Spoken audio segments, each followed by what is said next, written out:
Good evening, everyone. Welcome to Schmoedown Night in Canada. I'm the newest host, Daniel, and I'm going to be recapping today's match with my co-host, Dave. We keep bringing new people in. I can't keep track of this. Who is this guy? I've never been on a show with this guy. I'm excited to be here, Dan. I snuck in the back door. I think someone from corruption let me in, and I've been slowly working my way through the ranks, and now I'm here hosting your show. Hosting my show, Lou would have words to say about that. Well, Lou's not here. Thank God, right? All right. All right. So, final exam versus the Pride, man. How did you feel about that? Yeah, it was a pretty good match. I was excited to see the Pride play a team that, like, they've been playing kind of rookie teams, and the Real Rejects, while not a rookie team, aren't well established as a force in the team's division. So it was nice to see them test their mettle against the final exam, which from the beginning of the year I've thought was going to be a very strong team, despite like being formed at the draft. Yeah, final exam, and I think you can go back to our very first episode of Schmoedown Night in Canada. I talk about how I'm very excited to see Paulo Yama and Lon play together, because Winston gets up on the draft and says, I'm putting these two together. It's going to be a super team. And my God, is it ever? These two are so good, not just in terms of scoring, but Lon, and me and Soda talked about this last week, but he is the gift that keeps on giving. Oh, yes. And there are so many gifts in this match alone. See, I knew Lon is a very, like, talented player, and he's not the most well-versed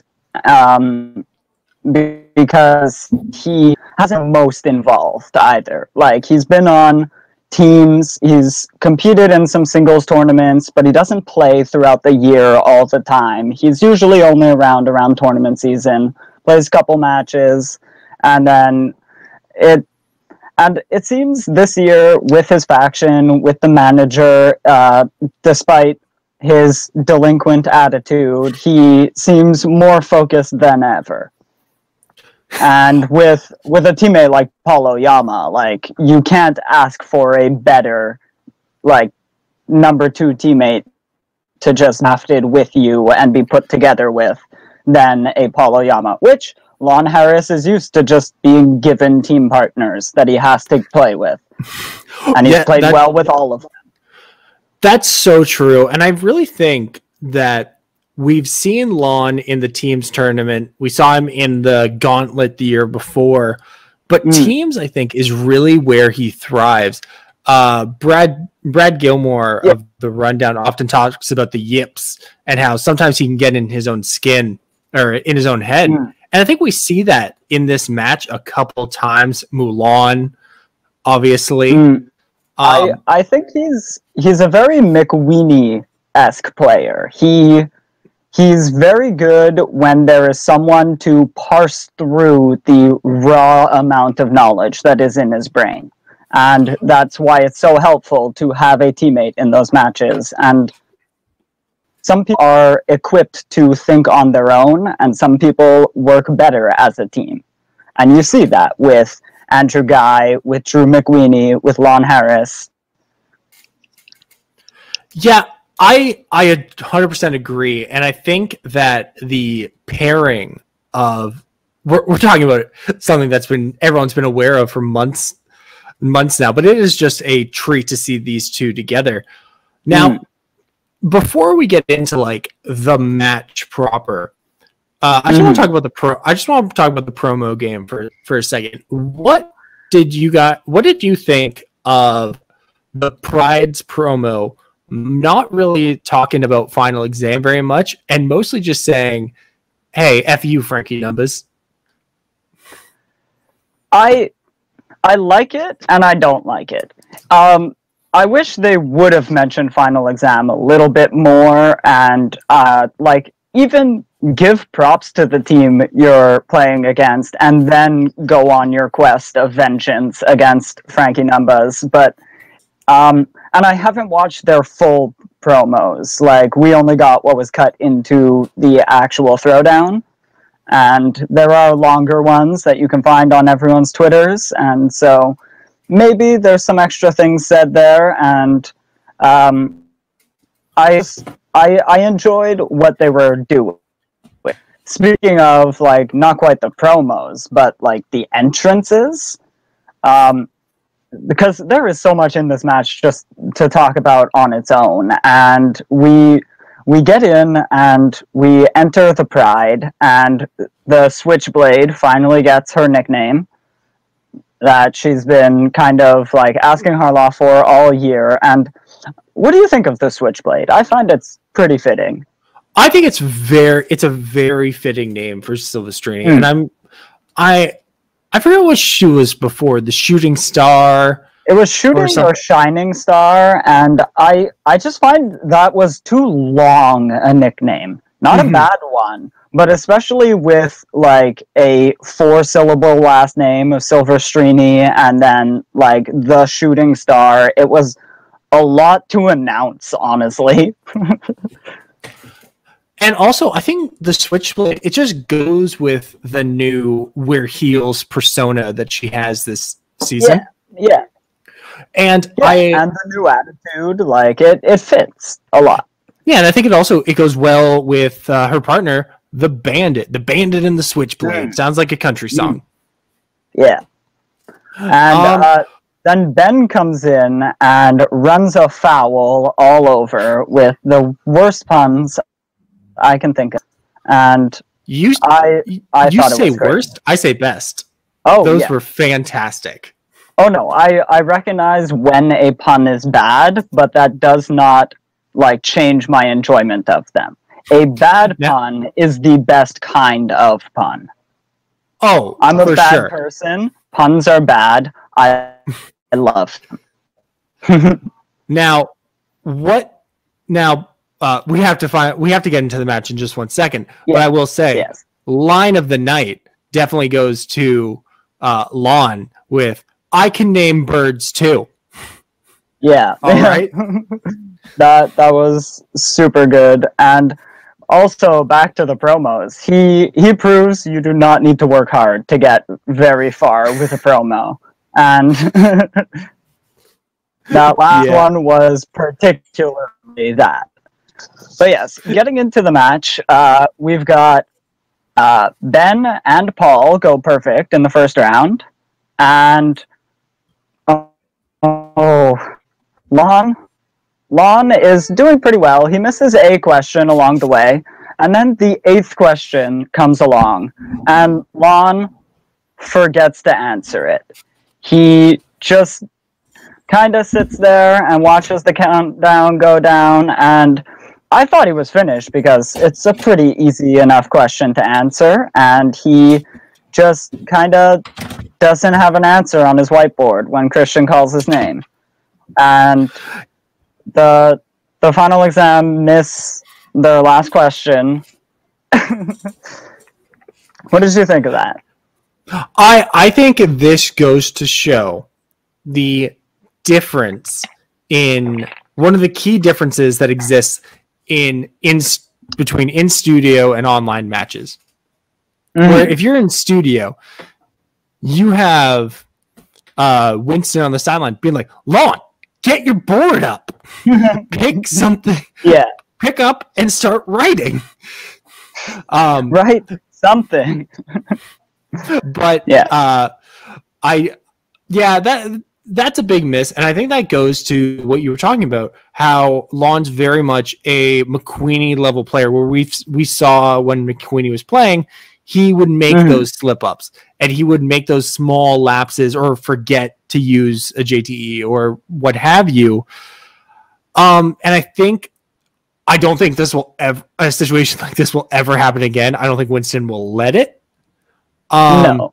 And I think it was just a small lapse. Like he even mentioned, he thought it was the bonus question, and I'm sure they'll tell him to mark off the questions on his board as he goes along in the next match. It's not hard, but I will say as a massive Mulan fan, I know you are as well. I loved after the match had concluded, Lon's like, I just gotta know, like, when will my reflections show who I am? Showing that he has a deep, intimate knowledge of this film, and it was just a lapse in judgment. He was not trying to Jane Fonda anything here. Also, he must have like a pretty well-versed knowledge of it, because he has at very least recently done an honest trailer for Mulan when it was supposed to release, and then didn't. They did an honest trailer for the Disney version of it, the animated one, and they just released that when around Mulan was supposed to release, because, well, their online release schedule is easier to avoid. But yeah, so they go perfect. Rachel scores 6 points out of 8. Lon scores 5. Should have been 6, but he didn't have his board ready. And the Pride lead 15-14 going into round 2. And they bring up the wheel. Is this the first? No, because Final Exam played Deep 13, so this is the second time we've seen the team's wheel. I really like the blue digital wheel. I don't know what it is. The colors on it are very pleasing. I really like that they are changing the color of the wheel to represent the different leagues. I guess I didn't notice it when Star Wars was happening, if they were doing it. Yeah. But the blue, and then last week we saw the reds, and then we see the greens later in the episode, and I'm just like, I like the small touches. It's that it's those little details that really show the production value that is still going into the Schmoedown, despite the world we live in. That and that newest graphic we got, I love that graphic.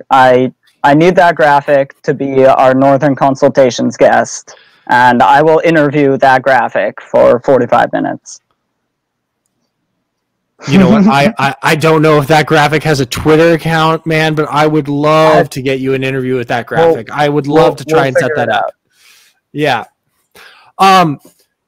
So what did you think about the Pride respinning on Carpenter and then picking up Spy? Like, just break those down for me individually. Yeah. The Pride spins Carpenter, and looking at the wheel, I understood why they spun away from Carpenter, because there was a Disney slice on there. There was young adult adaptations, which I'm sure Nerd has seen, at least like the older ones. He's in his like 30s now, I think, early 30s.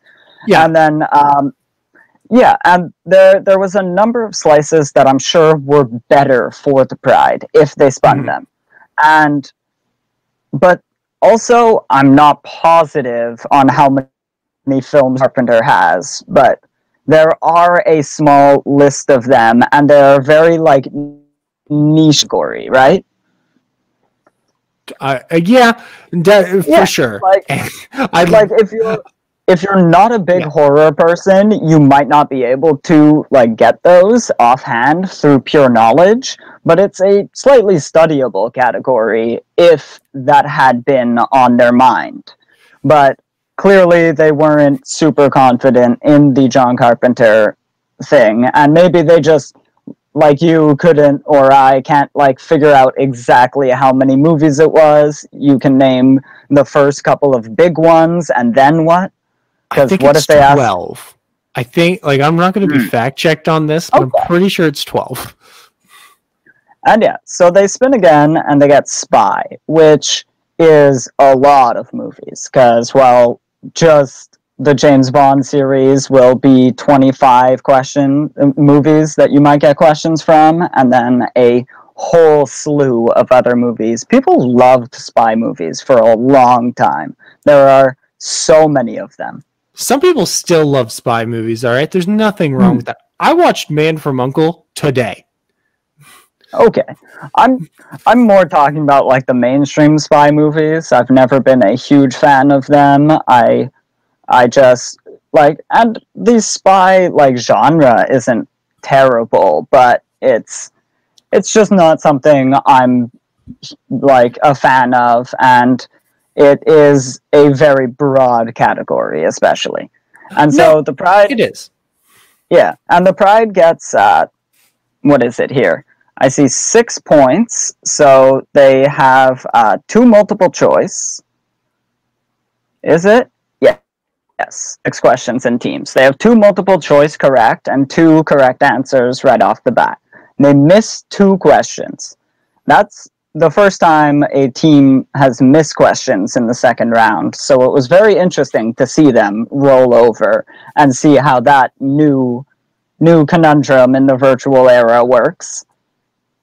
Yeah, what did you... Before we get to the steals, let's talk about the missed questions. Not knowing Jack, who directed Jack Reacher, that's fine. Like, that movie sucks. Who cares? That Kingsman question, I knew it, but that's such a hard question. That is such a hard question. Yeah. See, what I thought was along the same vein, but the kind of the inverse. I didn't know it at all because I haven't seen the Kingsman movies, but Ben definitely should have known it because that's a much lower level inner geekdom question, which he should be searching for. Here's the thing. I would disagree. I think that's a 3-point inner geekdom question easy because it is something that is said. Those lines are uttered twice in the entire movie, where manners maketh man is said like 15. Well, so, Umbridge says Bombarda once, and that's a question that Kevin Smets gets later. Spoilers! Spoilers! We're going to talk about that later. It's a question he got. Anyway. Final exam comes on, and oh yeah, they forgot to drop Kate for the first 4 questions, so there's a whole conundrum when Winston comes back. That was real fun. Yeah, I don't think that's worth litigating. These things are going to happen. Honestly, like I was just talking about it from the comedy aspect. It was amusing that like they jump up, Winston sits in for 4 questions. Final exam hits the 1-point steal, the check to multiple choice, but they do not hit the Kingsman line either. And final exam also has an inner geekdom competitor on it. But they then spin John Carpenter, and they elect not to spin away from it. They think they're good enough. And I knew once they spun John Carpenter that this game was pretty much wrapped up. That was like... the Pride had 21 points. The final exam had 15 after the steals, and then just ran through the John Carpenter category. They answer every question for 2 points. They lead 27-21 going into round 2, or going into round 3, I should say. And what did you think of that? Their run through John Carpenter. I thought it was really impressive. I don't think there's a lot to talk about here because we've seen Lon run through this stuff. We know Paul's a big fan. Yeah. Now, we only have so much time to talk about. We're going to wrap this match talk up in a couple minutes so that we have time to get you guys to the main event. But I really want to break down for a second. What did you think of the way they handled steals? I thought it was really good. Like, they just asked them. I think I wouldn't have given a multiple choice answer because I've seen many competitors not listening to multiple choice answers and actually answering the same thing as the previous competitor. I think it would have been a little bit more fair on the 1-point steal to just give them the answers. But, I mean... it doesn't matter exactly how they do it. It will be fair for any team that gets a steal. If you pay attention, you can get that answer from your competitor anyway. It was fair. Yeah, I think that this is the only way they could do it. At first, I was very concerned when they went to multiple choice and such, because I was thinking, well, they would have been listening. They would know not to pick C. And I understand that sometimes you're not listening, but saying, well, you don't know at all is kind of it's shady. And I think there would have been a challenge thrown by Winston very, very quickly there. I would prefer, and I know it's a sluggish affair, I would prefer them to come in and out in between questions rather than going all the way back. But I understand they want to keep the game moving at a clip. Yeah, I find it's fine to do it at the end because it's so much easier for everyone involved to just stay in the stream, and you can attest to that. We talked about it before the stream started. And then we should also mention, just in round 3, the 2-point question went to Rachel, and she got it. Pride went up to 23. They then misses the 3-pointer, which I cannot for the life of me remember the questions in this match. And then the Pride, together, they can't hit the 5-pointer. Final exam wins by TKO, and Swag moves up 3 points, which is very exciting. That's very exciting, and we'll get to why that's even so exciting when you guys cover the main event. Before we move on, though, one last question. Yes or no, Dan? Final exam next week. We'll be playing Shazam! Do they have what it takes? Do they have what it takes? One-word response to take down Shazam. Yes. Like, they have what it takes. Dan, I said one word. I know. Yes is the answer. But they might set a team's record to do it. I'm going to say no. And I know what one word means. And you can find me at Leaves Me Alone on Twitter. That's a whole sentence.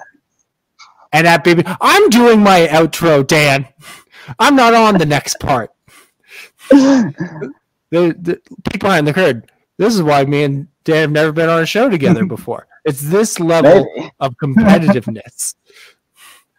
You can find me at Leaves Me Alone on Twitter, at Baby James Lees on Instagram, and don't forget to like and subscribe to Schmoes of the North on YouTube. Join us on Facebook and follow us on Twitter at Northern Schmoes. Hey, Dan, you got another match to recap.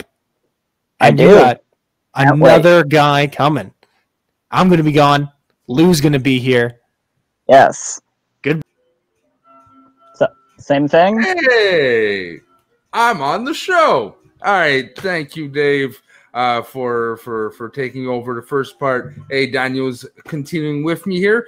All right, so the big kahuna, the big match. First off, before you actually saw the match itself, Dan, who you thinking is gonna win? Well, see, I wasn't even sure going into this match, and my mind has changed back and forth depending on basically how I'm feeling that day, whose interview I'm listening to, honestly. Smets has such a way of studying and such a method of getting ready for a match that I knew he was not going to be rusty, as a lot of people were talking about. But I also know how driven Chandru is, and he has been playing so well since his Kevin Smets match last year. Neither of them has missed a single question. And knowing that going into this match, it was very hard to determine who was going to win. On the day of, I actually had Chandru going into this match. I'm a bit in the same boat. I kept flipping, but on the day of, my brain said Smets. I mean, he's a very well-proven commodity. Yes, Chandru, has his wins, his losses, but I find that he wasn't fully challenged. This is the first time there's a this type of caliber type of player he had to face. No disrespect to Hannah, but Hannah's no Smets. And I thought Smets was gonna get in the bag. All right, so the match starts, first round. They're on a roll, right? Everything seems to be lining up. What are your thoughts about the first round? The first round was pretty exciting. It was mostly even. Chandru misses one question. Smets takes an early lead, and we get to the final question, and Chandru answers surrogates, and Smets answers the surrogates. And okay. Yes, Now there's a big challenge thrown. Yeah, they've corrected me if I'm wrong, but I think this is the first time that a player, and Mark Ellis could say all he wants that, you did not convince us otherwise, but he kind of did. That a player actually overturns already made decision by making more arguments and forcing them to do a second challenge that doesn't cost them a thing, right? I think it's the first time this kind of thing happened. I believe challenges have been changed, but I believe they have been challenges thrown by the opposing team or party afterwards. I can't specifically recall a time, but to be fair, the precedent that Chandru was talking about is a very specific precedent and has happened at least twice that he quoted. And honestly, I thought the challenge was going to go in his direction from the get-go. As soon as, really, the title they were looking for is Surrogates. If you're not answering Surrogates, that's not the title of the movie they were asking about. So I really thought after that challenge, they were going to take the point away from Smets. But I see why they don't want to take away a point in the middle of a championship match already in the first round. But then after the second litigation, it does make sense why they did it. And I respect Mark for calling the second challenge and kind of using his own challenge and going back and really asking about this, because a challenge has never ended with that much dispute and oh no, I actually have a direct contradiction to the ruling that was just made.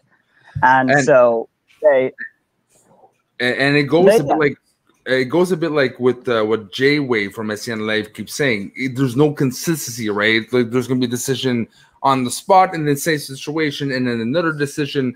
So I can hear him in the background going yes, Chandru, you tell them off.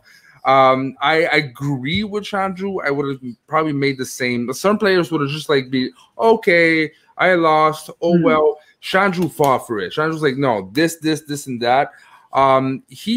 It kind of seemed like I can feel and hear the veins popping off of, Harloff's face. You probably got right. Directly after the match on the rundown, they were talking about maybe in a case of a challenge being thrown, the challenger can state a small case of 20 to 30 seconds of why they think the challenge is wrong and why their case, and then even give the opponent some time to talk about it as well. And then the judges go to the title, the challenge card immediately, and then do this. And it could inform their decision a little bit, rather than them having to do it on the face while talking to a question writer. But enough about that challenge. I believe there's another one later in the match, but they're not super important in this one. The one I actually find is important to talk about. But before we move on, that particular challenge, there's one thing that stood out to me is you rarely see a pissed off Mark, but when he does, it stands out. And when Winston's hey, we reverse, and then Mark's no, you guys not reverse anything. We made the decision. From then on, the match felt awkward. The awkward just snowballed more and more as we go. But yeah, I'm glad Chandru stood up and did his case, because these are certain moments, like JT keep repeating the question, they had to create a rule, right? These are moments that Chandru was right. He was in his right to do so. You're gonna get picked on, gonna get hated, because if you do that, you're not gonna be popular, right? But he was standing for himself, and like it or not, he was right at the end of the day. And I applaud him for doing that. Now, if we talk about directly challenges, there's one I have to say, kind of let down. I'm kind of let down by Smets and Kaiser, especially Kaiser. Kaiser's my boy. I love him. But I think the frustration got to him. Usually a manager goes with what the player feels, right? They don't push their intuition. And I kind of felt like Kaiser was like, no, you freaking do this challenge, do this. And if you're not aware of what challenge, it was about the pronunciation of a Lord of the Rings character, like THO and TO, right? And you can we see, like, I don't think this challenge happens. Like, nobody issues this challenge outside of a championship match. Like, I think a small error of that magnitude, no competitor in the league would do it unless the belt was on the line. And especially because we can get into that. They both get 9 points in round one, so they're going even. They give the champion the choice to go first or second. He defers to Chandru, or he spins first. I think he spins first. Yes. There was a bit of confusion between him and Kaiser. Kaiser said defer, and then Smet said, no, we're going first. He spins. If I can interject, we'll continue. But that's the problem right there. Kaiser seemed off today. That match, Kaiser usually on point. He's into it. I don't know if it was a challenge or something behind the scenes, but going from the challenge we're talking about, like almost forcing Smets to take it, and kind of like just take it, man. And then the whole situation that he kind of got things confused. He was not up to par, and that might have like led Snowball to the confidence Smets just to wind down at the end. And yes, it was not like the best game for Kaiser from a managerial standpoint, but sadly, we've actually seen quite a bit of that from him this year, and it seemed like he was going to be an unstoppable force, especially in Inner Geekdom. Like, it is so insane that, like, Kevin Smets wasn't the first person to defend the belt since Jason Inman, because he looked like such a dominating force last year. And I mean, we'll get into it later in this match, but he puts up a hell of a fight the whole time anyway. He spins Harry Potter. I think he spun something first and spun away from it. And, no, it's contrary. He had a choice. Okay. And that's why I find there was an error. Like, if, like, again, Kaiser, I love you, man, but you're kind of off your game. A studied manager would say, hey, isn't that Chandru's strength? Yeah, spin away from it. You're not that good, I get the Chandru strength, but the Harry Potter exhibition for the Patreons, like, Kevin Smets does an insane job in that match. Like, he knows the series pretty well, and these questions were from a fan of the series myself, like, particularly complex questions. Like, spell names are one of the worst things in the thing, especially because there are book and movie differences, and this one in particular had a, like, Maxima situation, which is a more powerful version of the spell being cast, but they only needed the spell.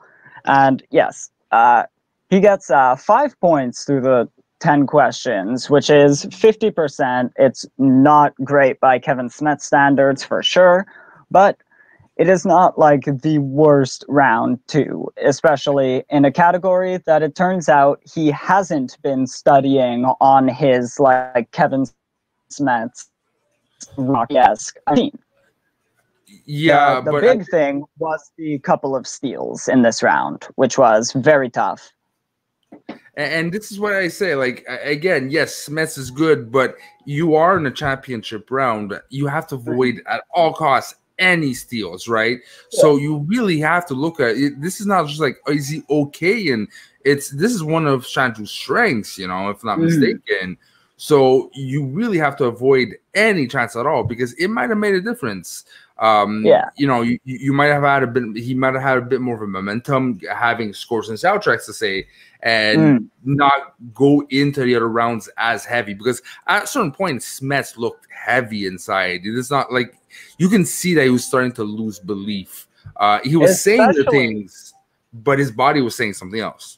Yeah, especially with a player like Kevin Smets. Like, he was aiming for that scores and soundtracks slice, and we've seen him do particularly well in things like heroes and villains and mixed bag questions. Like, his study method is very conducive to strengths across a board. And when he gets those wide-ranging slices, he does very, very well.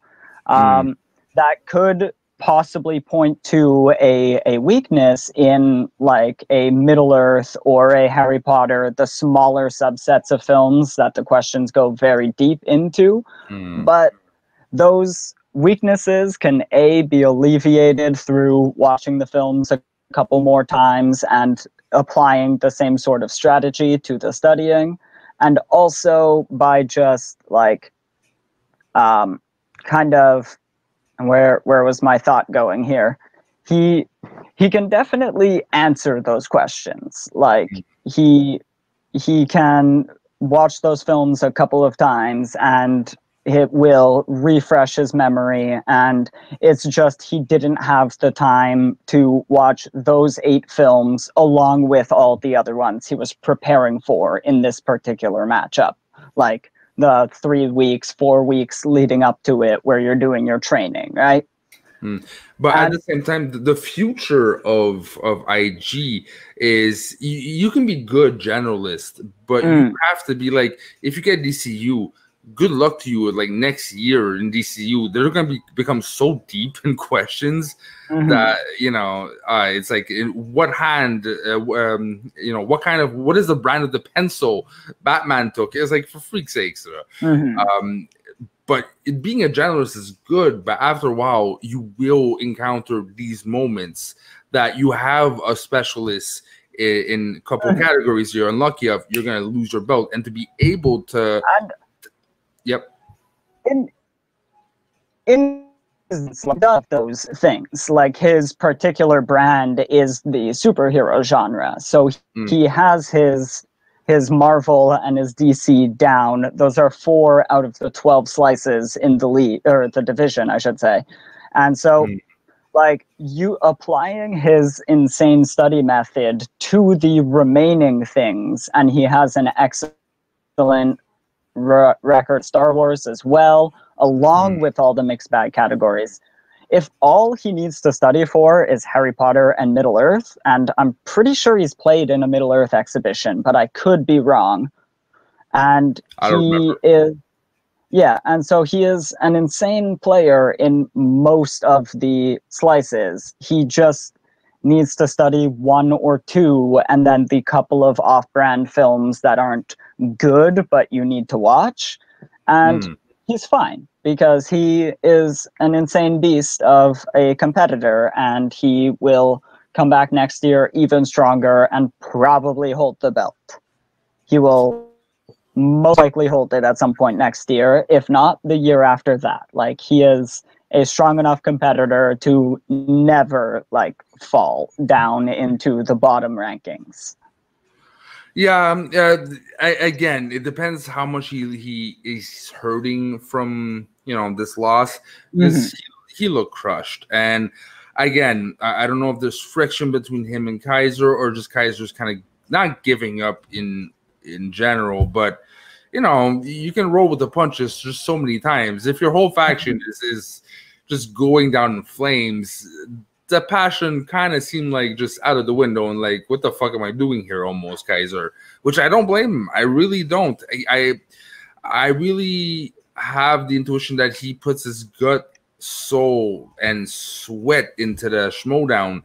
And when it doesn't go your way, but especially nothing goes your way, like all your cards are been dealt and they still flop, I would get demoralized too, and I would start having friction maybe with some of my players. So I just hope there's not like some weirdness going on now that it's gonna kind of affect Smets. And next, he's getting he refuses the free agent signings for next year, right? When the draft and like the momentum shift just changes completely. He doesn't find a manager that goes with him. So I don't think he's going to go on the bottom. I just hope he doesn't go down a route of never being the same.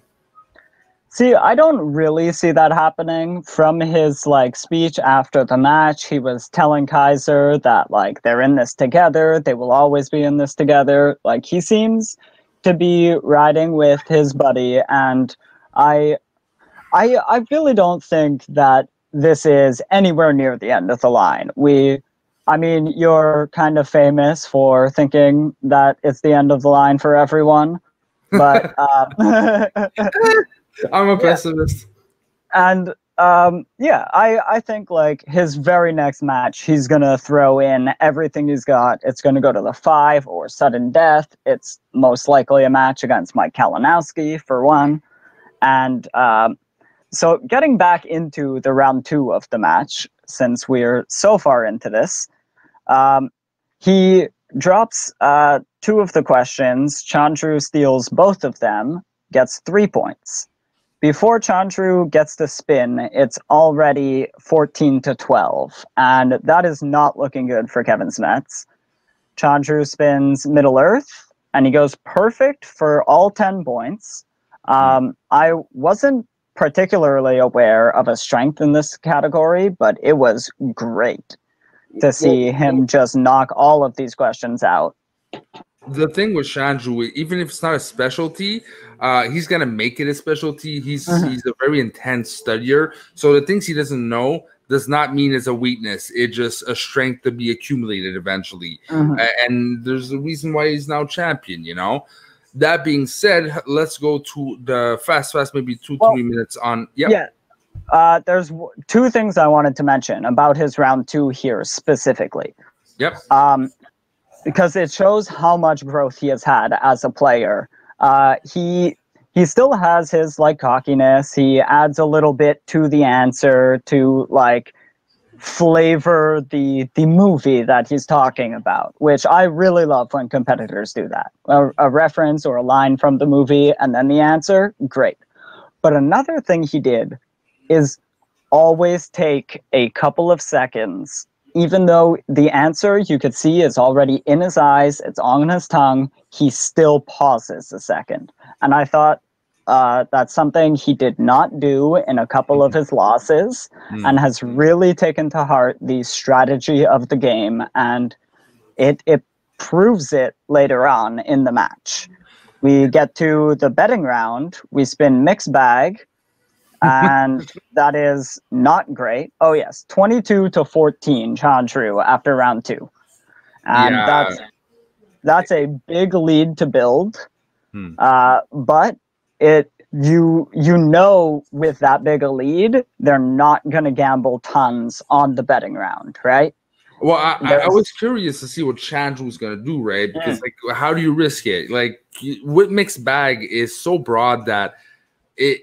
Is the other person's gonna take a chance or not? It's not like you can get a specific gauge, they're going for 3, so I'm gonna go for 3. So Chandru, the way he did it is smart. You have that much bigger lead, you could be so tempted to go, let's go 3. There's left. No, if we would have went extreme big, and things could have switched a different way. He actually lost the match, so he played perfectly. And Smets, that was a great pull. That gave a bit more life into his game. Not enough, but that was a great pull. And it was a great pull by Smets. And like I was saying, he's good at all of these small intricacies in the inner geekdom that he kills those categories. Mixed bag is a strength for Kevin Smets. It's insane. But yeah, we can't say that for anyone else, right? He's the only player in the whole Schmoedown I find is the only good. Like, I guess Rachel Cushing. Like, if she got mixed bag and in her geekdom, it's all of her slices, right? Yeah, pretty much. But another thing, I knew Chandru was going to bet 1 or even 0 here because you never know how that speed round is going to go. You're only playing against yourself, especially everyone doing it for the first time is like, that's 10 questions. If you answer 5 wrong and 5 right, you get no points in that round, right? It's really tough to really wager a bunch of points when you have an 8-point lead going into a betting round like that. And Smet's putting 3 up and killing it, drops the lead 21-17 Chandru going into round 4, which is not much to talk about. Except for Chandru choosing to go second. He's leading going into round 4, and no player in this new speed round has chosen to go second yet, but I do think that gives you an advantage. However slight, it gives you the advantage of having Christian have read all 10 questions already on screen out loud, and then he's giving them to you. Yeah, but like, isn't one Mark and the other one Christian? So no, like Mark read both, or this case it was Mark Ellis, but Christian read both sets of questions for the Star Wars and for Corruptions match, and then Mark read them both for these guys. Yeah, honestly, I didn't think about that. Like the question, like the clarity of the question is slightly an advantage, but for the rest, it's not like if they would like second, the person who goes second, right, comes in and then gets told, hey, your opponent gets so and so points, they got so right. Yeah, then you want to have advantage or disadvantage. You can play around with that, right? But it doesn't really make a difference. I think that would actually be a disadvantage because then you would be in your head about what your opponent just achieved. And what you really want is to, you want to be in a bubble and get the advantage of the question clarity.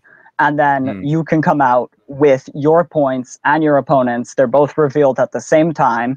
In this case, it was 9-9. There is no change to the lead. It's still 30-26 going into round 5. And that's pretty impressive. Oh, this is interesting. A little Easter egg. Smets' numbers. He chooses 6, 1, and 9. Like Rey Mysterio over here. I have 619 written on this poster up here. Nice. I thought that was pretty great. There was a bunch of people like quoting Rey Mysterio things in the chat. It was very fun. He hits his 2 and his 5. He gets that lead, forces Chandru to answer some questions, but sadly he couldn't. If he hit the 3, this is a game.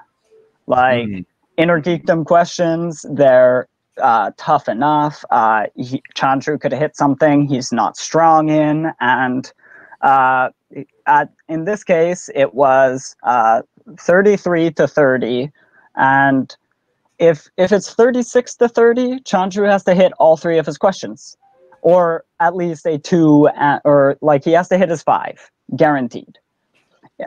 In this case, it's 33, and he hits his 2 and he hits his 3, and ladies and gentlemen, we have a new, undisputed Inner Geekdom champion of the world, and on top of that, a new #1 ranked faction. Swag moves into the lead, winning both matches, and what is it, like 7 points on the night? That was insane. Yeah, it was insane. It was unheard of. And one thing I was really proud, impressed, and just so happy to see is Winston. Winston puts his heart into this game and really cares for his team like his own family members. and the way he's proud of them. You know, not a lot of people believe in Chandru. He gets getting picked on a lot. Understandable why sometimes the way he acts is gonna rub off the wrong way to certain people. But the way I see it, he's a heel. Like, he doesn't realize or not, he's a heel, and that's what good heels do. You just they irritate the shit out of you. And like, what is he doing? Why is he being that sarcastic? But he does it so perfectly. Maybe because it's in his nature. It's unconscious, right? He might in real life rub off the wrong way certain people in real life. He doesn't mean to do it. It's just that's how he comes off. And that's perfect because, you know, that's his character.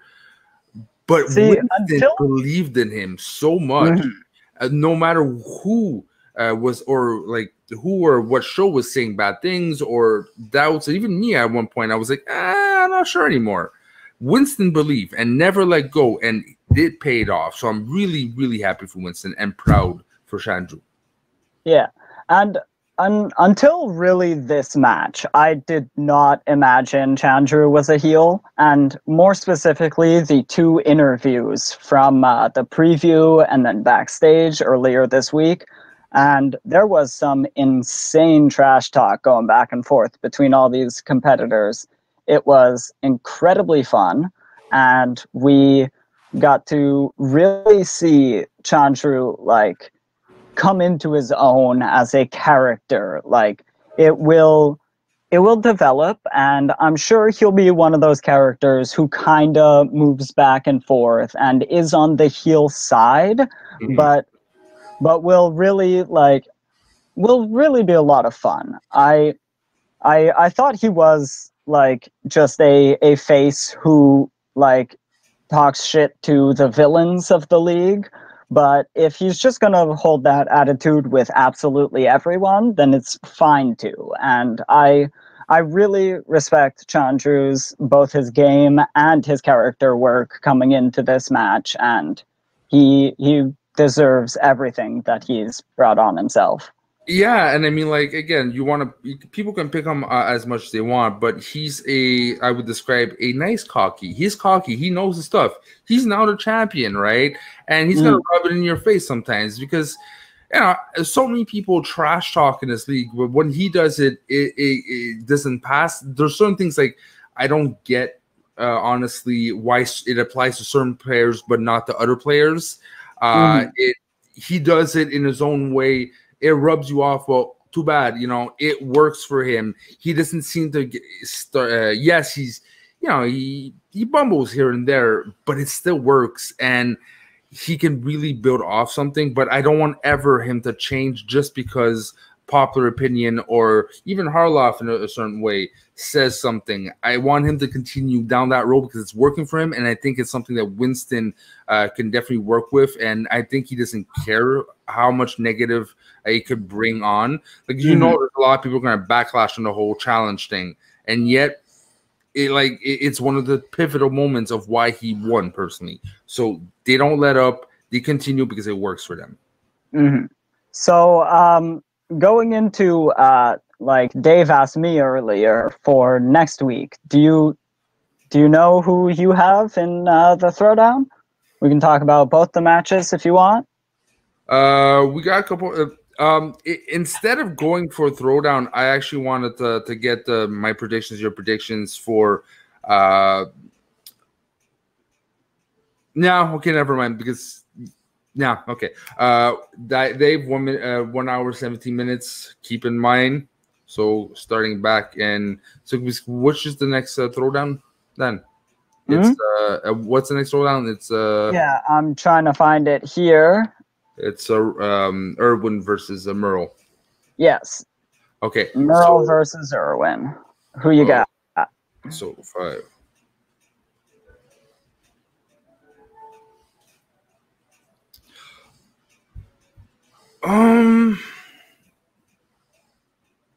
Merle. I okay.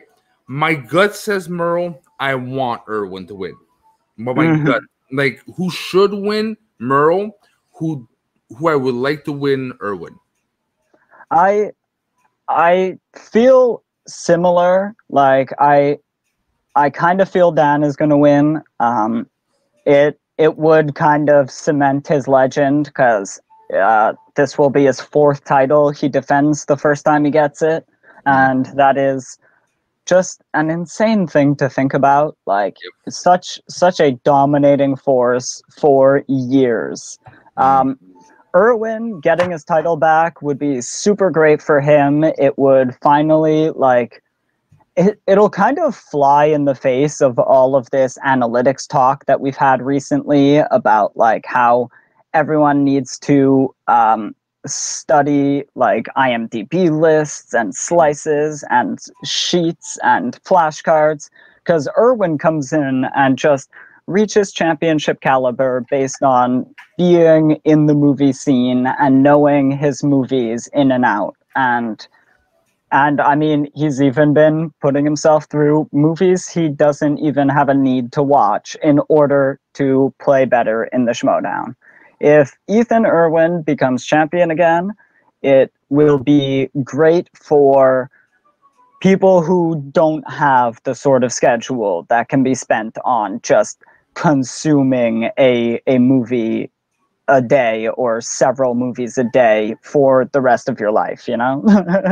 I agree, but if Ethan wins, he has to defend this time, because you win once, you lose the defense. Okay, cool.